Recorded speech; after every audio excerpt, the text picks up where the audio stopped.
নমস্কার, GH family here. নতুন আরেকটি ব্লগ ভিডিওতে তোমাদেরকে অনেকটা ওয়েলকাম, সাথে অনেকটা ভালোবাসা। সময় এখন ওই 7টা মতো বাজে। আজকে বার হচ্ছে রবিবার, আর আজকে কিন্তু নববর্ষ। তারিখ এপ্রিলের ওই 14 তারিখ আজকে, কিন্তু বৈশাখের আজকে 1 তারিখ।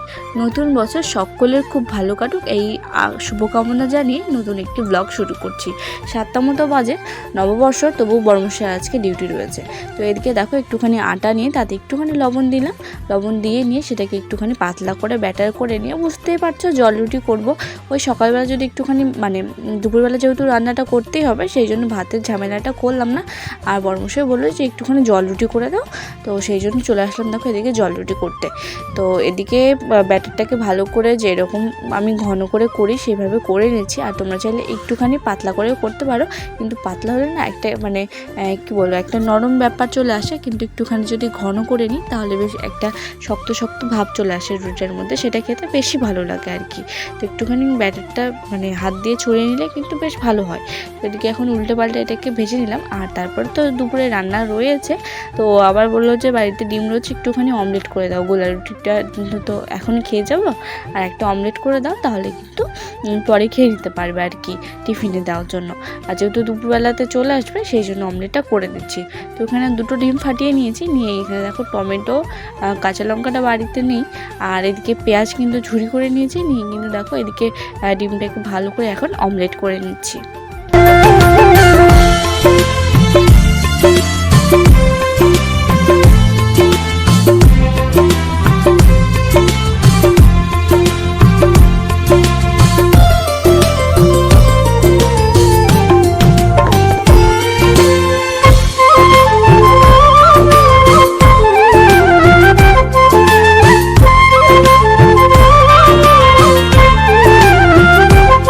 সময় এখন ওই 10টা মতো বাজে। রান্না প্রায় ধরো একটুখানি শেষের দিকেই বলতে পারো। এদিকে ভাতটা নামিয়ে নিয়েছি, ডালটাও সেদ্ধ হয়ে গেছে। তো এদিকে দেখো বড় বড় করে আলু কিন্তু একটুখানি ভেজে নিলাম আমি। আর এখন এদিকে কিন্তু করে নিচ্ছি পাঁপড় ভাজা, সাথে কিন্তু ঝুরি করে ক্রিস্পি আলু ভাজা ভেজে নিয়েছি একদম তেলে ফ্রাই করে। তো তারপরে এখানে দেখো কয়েকটা পাঁপড় না হলে তো ঠিক জমে না। তো কী রান্না হয়েছে একটুখানি এখন এক ঝলক দেখে নাও, পরে যখন থালা সাজাবো তখন সুন্দর করে তোমাদেরকে ভিডিওতে দেখিয়েছি। সত্যি আজকে যখন থালাটা সাজাচ্ছিলাম না, তখন খুব ভালো লাগছিল।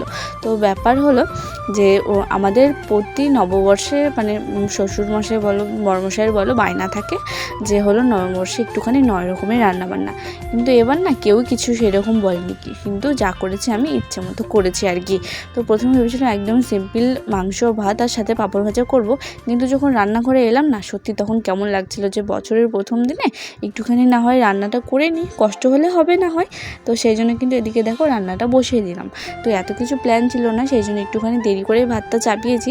আর এদিকে দেখো আমি প্রথমে তেলের মধ্যে পেঁয়াজ, রসুন, সাথে টমেটো দিয়ে দিয়েছি। আর এখন আদা, জিরে আর সাথে কিন্তু শুকনো লঙ্কা বাটা দিয়ে এটা ভালো করে দেখো কষিয়ে নিলাম। দেখো হলুদ না দিতে আজকে কালারটা কিন্তু এত সুন্দর চলে এসেছে। কারণটা কি বলো তো, মাটনে একটুখানি ঝালটা না হলে কিন্তু ভালো লাগে না। তো আজকে যেহেতু বছরের প্রথম দিন, আর আমরা সেরকম কেউ মাটনটা খেতে বেশি পছন্দ করি না, ওই 1-2 পিস হলেই সবার হয়ে যায়। তো এখানে দেখো এটাকে কষিয়ে নিয়ে আমি আবার চিনি দিয়ে দিলাম এক্সট্রা করে কালার করার জন্য। এমনিতে যা কালার এসেছে দেখে তো অনেকেই ভয় পেয়ে যেতে পারে যারা হালকা খায় তো তাদের। তো এদিকে দেখো এখানে ওই 500 গ্রাম মতো মাটন রয়েছে, এটাই আমাদের জন্য অনেকটা, কারণ কেউই সেই রকম খেতে বেশি পছন্দ করে না। তো এখন এটাকে একদম ডিরেক্ট কষাবো, কেন বলো তো, এটাকে সুন্দর করে কষিয়ে নিয়ে তারপরে এটাকে প্রেসারে দেবো। প্রেসারে দিলে কিন্তু কয়েকটা সিটি দিয়ে নিলে সেদ্ধ হয়ে যাবে, তাহলে কিন্তু এটা টেস্ট একটুখানি বেশি হয়। আর মাটন কিন্তু সেদ্ধ না হলে ঠিক একদম পারফেক্ট সেদ্ধ না হলে ভালো লাগে না।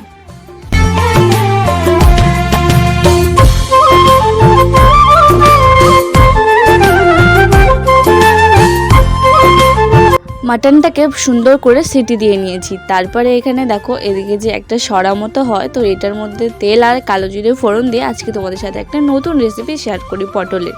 তো আগে শেয়ার করা আছে কিনা সেটা আমি বলতে পারছি না। তো এটা দেওয়ার পরে একটুখানি লবণ আর হলুদ এটার মধ্যে দিয়ে দিতে হবে। আর মাটির এটাতে করছি কেন, কড়াইয়ে না অন্য কিছু রান্না হচ্ছে, কড়াইয়ে হচ্ছে চাটনি। সেটা আর তোমাদের সাথে শেয়ার করলাম না, যেহেতু সেটা শেয়ার করা রয়েছে।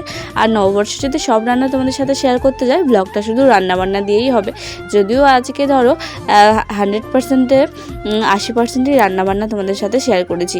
তো তারপরে এটার মধ্যে একটুখানি চিনি দিয়ে নিলাম। আর এটাতে না একবারে জল দেওয়া যাবে না, যেহেতু পটলটা একদম পুরোটা আমি ছিলে নিয়েছি, তো সেই জন্য কিন্তু নরম হয়ে যেতে পারে। তো একটু অল্প অল্প করে জল দিয়ে এটাকে একটুখানি না মানে শুধু কষালেই হবে আর কি, এক্সট্রা করে এটাকে সেদ্ধ করার কোনো দরকারই নেই। আর চিনি দিলে বেশ মিষ্টি মিষ্টি লাগে খেতে, আর সেটার কিন্তু টেস্টটা অনেকটা ভালো আসে। তো ওই পটলের একটুখানি, এটার নাম আমি ঠিক জানি না, ওই জিরে বাটা, আদা বাটা, একটুখানি লঙ্কা বেটে নিয়ে আমি কিন্তু দেই। তো এটা দেখো রান্না করতে আমার এই জায়গাটা পুরো কালো কালো হয়ে গেল, এই সরাটা। তো তারপরে এখানে দেখো রান্না হয়ে যাওয়ার পরে সব রান্না কিন্তু একবারে কমপ্লিট। তো রান্না করতে যখন পরিষ্কার করছিলাম ভাবলাম যে গ্যাসটা একটুখানি মুছে নিই, কারণ যেহেতু আজকে নববর্ষ রয়েছে, বর্মশাই একটুখানি হয়তো হলেও আমাকে মানে কোথাও ঘুরতে নিয়ে যেতে পারে, সেই জন্য ভাবলাম যে কাজগুলো এগিয়ে রাখি, কারণ তখন আবার বেরোনোর আগে আমারই তাড়াহুড়ো হয়ে যাবে। তো রান্না করার পরে এত গরম লাগছিল, আর ও যেহেতু দুপুরবেলাতে আসবে, তো সেই জন্য এখানে দেখো একটুখানি ছাতুর শরবত আমি কিন্তু করে নিচ্ছিলাম। তো তেমন কিছুই নেই, কাঁচা লঙ্কা নেই বাড়িতে, তো এখানে শুধু আমি পেঁয়াজটাকে গ্রেট করে দিচ্ছি। আর কে এইভাবে পেঁয়াজ দিয়ে ছাতুর শরবত খাওয়া বলো তো? আমি তো শ্বশুরবাড়িতে এসে এইসব নতুন নতুন খাওয়া দাওয়া শিখেছি আর কি। তো এখানে দেখো চিনি দিয়ে দিলাম, আর চিনিটা একটুখানি বেশি করে দিচ্ছি, কারণ ছাতুর শরবত না আমার খুব একটা মানে ভালো লাগে, কিন্তু মিষ্টি না হলে আমার যেন কেমন একটা গা গোলায়। আর তার সাথে কিন্তু এখানে দেখো লবণটা কিন্তু একটুখানি করে দিয়ে দিচ্ছি এটাতে। তো আমি যেই শরবতটা খাবো সেটা এখন আমি গুলিয়ে নিয়ে খেয়ে নেবো, আর বর্মশাইয়ের জন্য হালকা করে একটুখানি জলে গুলিয়ে রাখবো, ও আসলে সেটাতে জল দিয়ে দেবো। এই প্ল্যানটাই করেছিলাম, কিন্তু ও এসে আমিও তখন কাজে ব্যস্ত ছিলাম, তো তাকে দেওয়া হয়নি। আর আমাদের ঘুরতে যাওয়ার প্ল্যান ছিল, তো ব্যাপারটা কী হচ্ছে আমি পুরোটা তোমাদেরকে বলছি। তো এই যে দেখো এই বড় গ্লাসে যেটা গুলছি, এটা ওর জন্য রেখে দেবো ভেবেছি, আর রেখেও দিয়েছে এরকম ঢাকা চাপা দিয়ে কিন্তু। তো বলি কি হয়েছে ব্যাপারটা আসলে। আর একটু পরে মানে যখন ধরো বেরোনোর টাইম, যেটা 4টের থেকে 5টা এরকম টাইমে এত পরিমাণে হাওয়া, মানে ঝোড়ো হাওয়া বইছিল, আর আকাশটা একদম স্তব্ধ, মানে নিস্তব্ধ হয়েছিল। তো সেই জন্য কিন্তু বেরোনোটা হলো না। আমাদের এইখানে মানে একটু দূরে, অনেকটাই দূরে একটু মেলা হচ্ছে, তো সেখানে যাওয়ার কথা ছিল, কিন্তু ওই যে এই বৃষ্টি ওয়েদারে বাইক নিয়ে কোথায় দাঁড়াবো না দাঁড়াবো সেইটা ভেবেই কিন্তু যাওয়া হলো না। তো ওইদিকে দেখো গ্যাসের চুলো, সাথে বাসনপত্র যা ছিল সব কিছু কিন্তু সুন্দর করে ধুয়ে নিলাম। আর তার সাথে এদিকে দেখো রান্নার যে হাঁড়ি করা ধরার কাপড়গুলো আছে সেগুলোকে একটুখানি আমি ভালো করে দিকে কেচে ধুয়ে নিচ্ছি।